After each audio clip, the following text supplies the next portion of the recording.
Welcome to another insightful episode of Me and My Health Up. I'm Anthony Harcher, the host, a clinical nutritionist and lifestyle medicine specialist.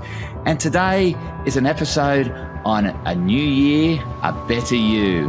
Not a new year, a new you, because why do you need to keep transforming yourself every year when you can just improve yourself? And we should be focused on improvements. Too much I see people wanting to totally revolutionize or totally transform who they are. It's accepting who you are and just improving on who you are and growing as a person, as a human, and enjoying the experience. And today I'm going to be talking about how we can do this in a healthy sense. So too often people set New Year's resolutions and it's all about, I need to lose so many kilos. Okay, that's their goal. It's all about kilos. I've got to drop these kilos. But let's not focus on the kilos. Let's not focus on your weight. Let's focus on feeling healthy and being you and enjoying the journey so that you can keep enjoying it day after day, as opposed to it's a drag. I've got to starve myself. I need to eat keto. I need to be intermittent fasting. Oh, if I don't do it, I've failed. No, it's a load of rubbish. Honestly, it is just ridiculous that we go from zero to hero overnight, and we just extremism to the max. You know, we just go from eating lots of carbs to just no carbs. We need carbs. Carbs are energy. We just need to moderate them. We need to find the right balance for you and your activity. We don't need to eliminate them. It's the same as alcohol. We don't need to eliminate alcohol. You can enjoy alcohol just in moderation and realizing where that fine balance is for you. It's better to go on this journey of non-restriction and enjoying it as opposed to be restrictive and just hanging to get off it so that you can be unleashed again. Why leash yourself up? Why lock yourself up when there's no need to be? When you can just enjoy the journey of becoming more healthier. And it's always a journey. I'm constantly improving my health. And so let's start with how you should be setting your goal for the new year. Let's not focus on the kilos or on the restrictive behavior. Let's focus on the way you want to feel, the way you want to be, the person you want to be, how you want to wake up each morning. You want to wake up with boundless energy. Wouldn't that be great? Isn't that much better than having a kilo off on the scales? If you wake up with boundless energy and great mood and feeling awesome most days, and I'm not saying every day because you won't, you're human. We don't feel fantastic every day. We don't have boundless energy every day. But if we work towards having more higher energy days or feeling more energy and feeling better about ourselves and having a better mood than less often, then that's a win, isn't it? So let's start taking our objectives around our health to not to be what you need to be implementing, what you need to be doing, but more about how you want to feel and be. Okay, let's do that. And I think it's far better. I know over COVID, I feel healthier. The scales don't tell me that, but I'm not worried about the scales. I feel great. I'm happy. I've got energy. I'm training really well. Who cares what the scales say? I don't really, it doesn't really matter because at the end of the day, on a previous episode, I shared that I gained 4 kilos over COVID, but I don't know whether those kilos were muscle or whether they were fat. I feel great in my body, so maybe they were muscle, but I don't know. So why measure myself by that? I measure myself by the way I feel, how I wake up each morning, how my mood is that day.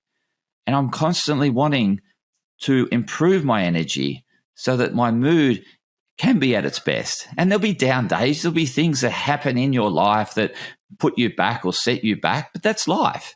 But I can bounce back because I have energy. I'm not flat. And so that's the important thing. Let's measure ourselves by vitality, how you feel, being happy within yourself. Let's not measure ourselves by this arbitrary number that you need to hit in the scales. How do you know that's good for you? How do you know that's healthy for you? How do you know having a certain percentage body fat is actually good for you? Studies will show that those who have the lowest percentage of body fat get very sick. They have a very poor immune function, generally speaking, and they'll take longer to get over illness, and they've probably got less energy, okay? I don't want to feel like that. Even though they may look great, I'd much rather sacrifice a bit in the looks to feeling great and to being the best you and performing. Performance is a great measure. So don't shift your focus in 2022 to certain scale figures or fitting into a certain dress size or whatever. I'd much rather you be more comfortable in your dress size and just feel more energetic and better moods and happier. Wouldn't that be better? Isn't that a much greater measure? Rather than worrying about our skin fold ratio or percentage body fat or number of kilos, who cares, really? I mean, the people that live the longest, they've never measured themselves by that. These people in these blue zones throughout the world do these practices day in and day out. That's a lifestyle that's non-restrictive. Yes, they drink alcohol. Yes, they eat some fatty foods. Yes, they eat carbohydrates. But they're doing the whole well, the whole, not just focusing on diet, not just focusing on exercise. They're looking at the whole in terms of good health. And the whole is more than just cutting out carbs. You don't need to cut out carbs. What's the point of cutting out carbs and you're super stressed? Because if you're super stressed, you won't sleep well. You won't have energy the next day and you'll be desiring carbs. And that's going to be torture. It's the same as intermittent fasting every day. You don't need to do it every day. Just do it now and then when it feels right for you. Connect more with your feeling. Get more out of the mind, more into how you feel and how you perceive, how you're gauging, how you're feeling in your body. Don't worry. The mind can be super critical. It can be your worst judge ever. It can perceive things that aren't often there. You know, some people say, I feel fat or I am fat. And I look at them and it's just skin and bone. So just remember that mind can really play havoc on how you feel. So let go. Connect more with the heart. Connect more with your feeling and being and less of this doing and restrictive habits in 2022. So now I'm going to get into some tips as to what you want to be looking at to improve your vitality, to improve your mood. The first thing is sleep. I'm reading a lot of studies, a lot of literature that people's sleep is really being affected by COVID. And yes, it most likely is stress related. It can be hidden stress.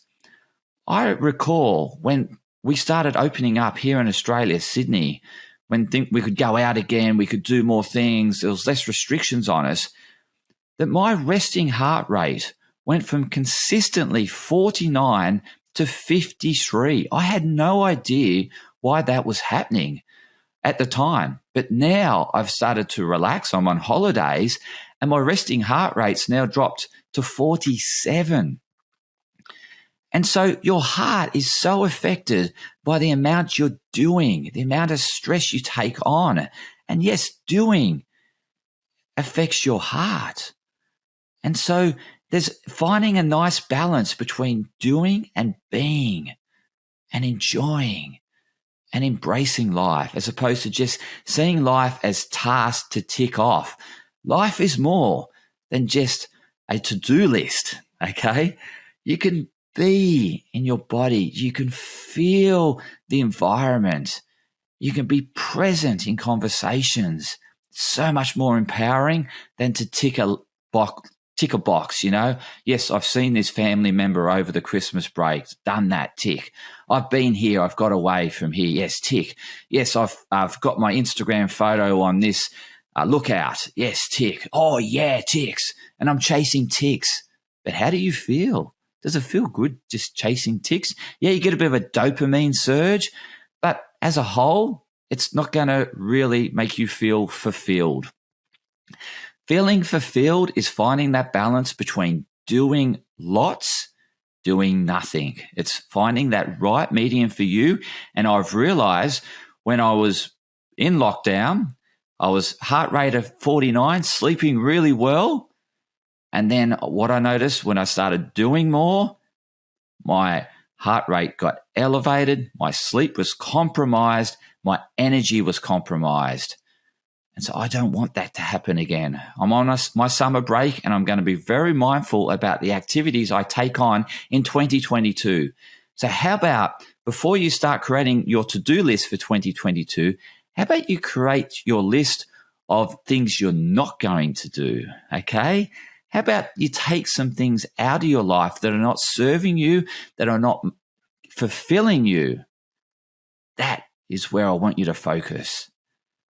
Don't take on too much in 2022. Take on things that you want to do, that feel right, that make you feel fulfilled, and is going to bring a level of satisfaction in your life. Make 2022 a better year for you by being more and doing a bit less. It's not doing nothing. It's finding that balance. It's not totally eliminating things. It's finding that nice balance where you're doing enough, but not too much or not too little. It's that Goldilocks principle.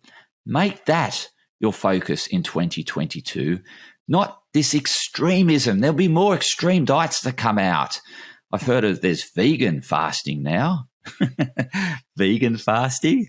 I actually do it, but I didn't realize there was a name of vegan fasting is essentially being animal free for a day, which I do on a regular basis. But I just do it because it feels better. I eat less meat, but it's a fine balance. I don't eliminate meat because I know meat helps me. I do need my iron, and one of the best biological ways to absorb iron is through eating meat. So I do eat meat. I just got to find that nice balance between having healthy iron levels and not eating too much meat. Because when I eat less meat, I feel better. So sleep. Get your sleep in order, okay? The most important thing around sleep is a consistent to bedtime, a consistent to wake time. And I think lockdown threw that out the window because we didn't have to wake up to be at work at a certain time. We could sleep in a bit. We could sleep into that first meeting. So therefore, we could watch a bit more Netflix or a bit more binge watching, whatever you binge watch. So now if you want discipline serves you in that form of getting a good night's rest. Focus your discipline around the rest as opposed to the discipline around restricting no alcohol, no carbs. That's not helpful because you're going to have some desire for both of them. Whereas I find discipline around sleep is much easier because you feel the benefits straight away the next day when you have a good night's sleep. And I've been very consistent with my to bedtime and to wake time, and it really has changed the way I feel every day. More energy, more resilience. I can cope better with adverse news. I can respond better to anger. I can have better conversations. I'm more present because I've rested that night. So that's it around sleep. I just want you to focus on a consistent to bedtime and to wake time. Be consistent with it. That's your tip on sleep. In terms of nutrition, focus on variety, okay? Variety and moderation. That's the two key points around nutrition. Having variety in your diet, spicing it up by introducing new things, not monotyping your diet, just having the same thing over and over again.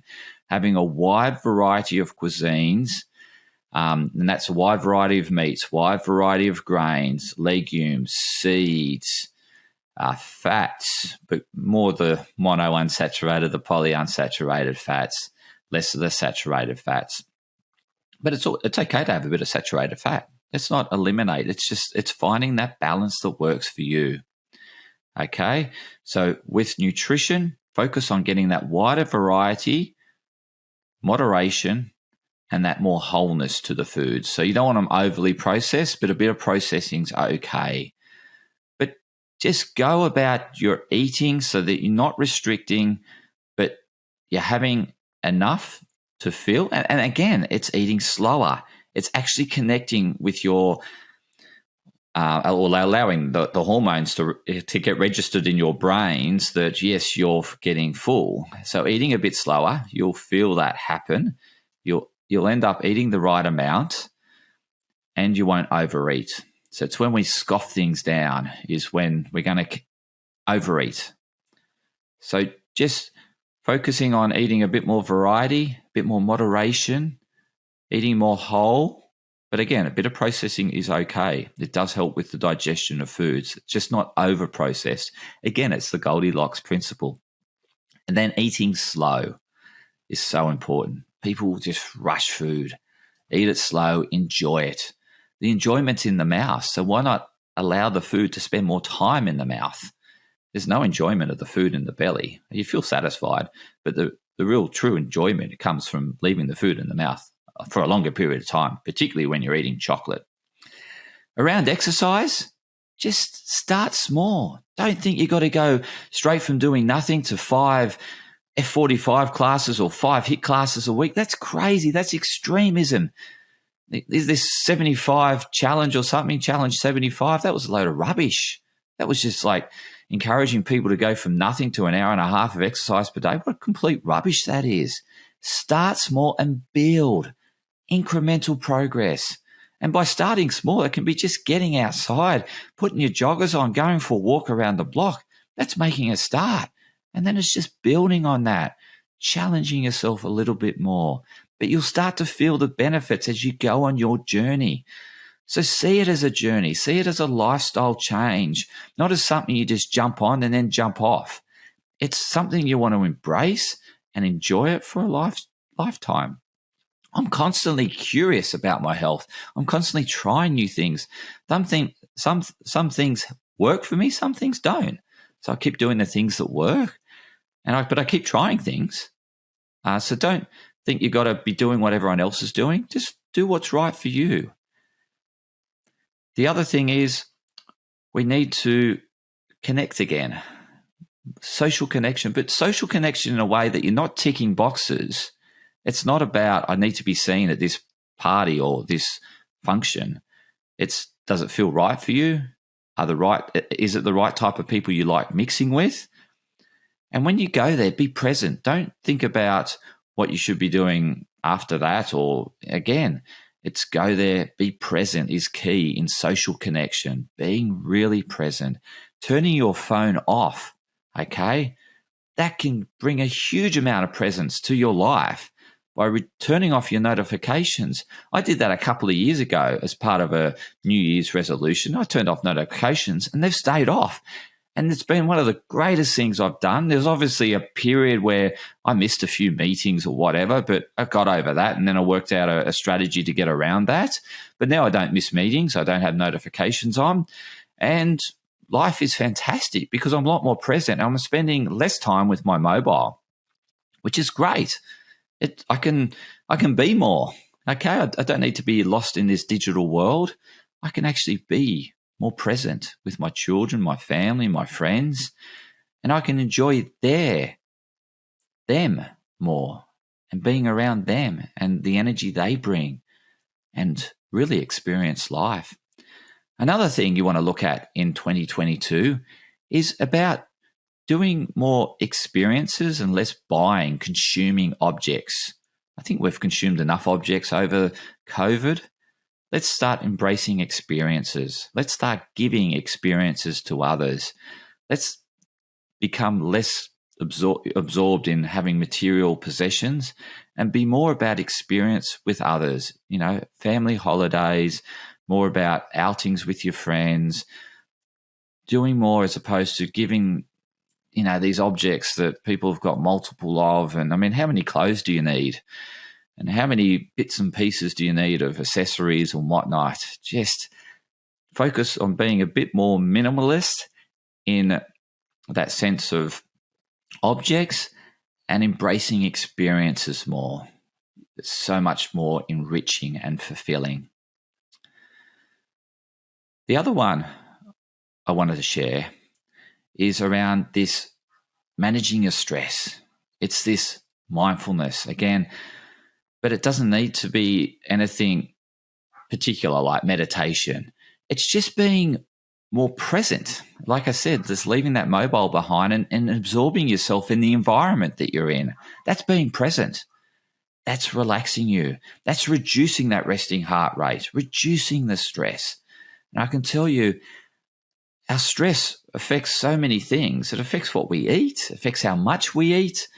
And so if you're really wanting to reduce the amount of energy going into your body because you want to use up some of the energy that's stored, well, maybe it's just focusing on stress in 2022 and really managing that and doing less and being more. That is a great way to manage stress.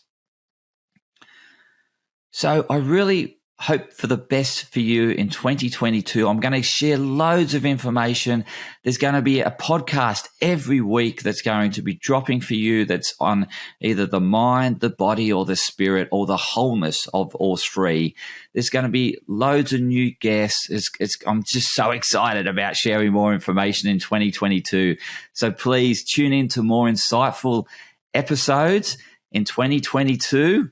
And you're going to come away more enriched, more fulfilled, more happier by the end of 2022. And you can take that into 2023. So as I said, it's not about just setting these same goals every year around weight loss. It's about you setting more fulfilling goals, setting goals around vitality, the way you feel, the way you wake up, the way you connect with the world, being more present. You can do it. Please share your experiences, your successes in 2022, and share what more information you'd like me to develop for you to empower you further. So thank you for tuning in to Me and My Health Up.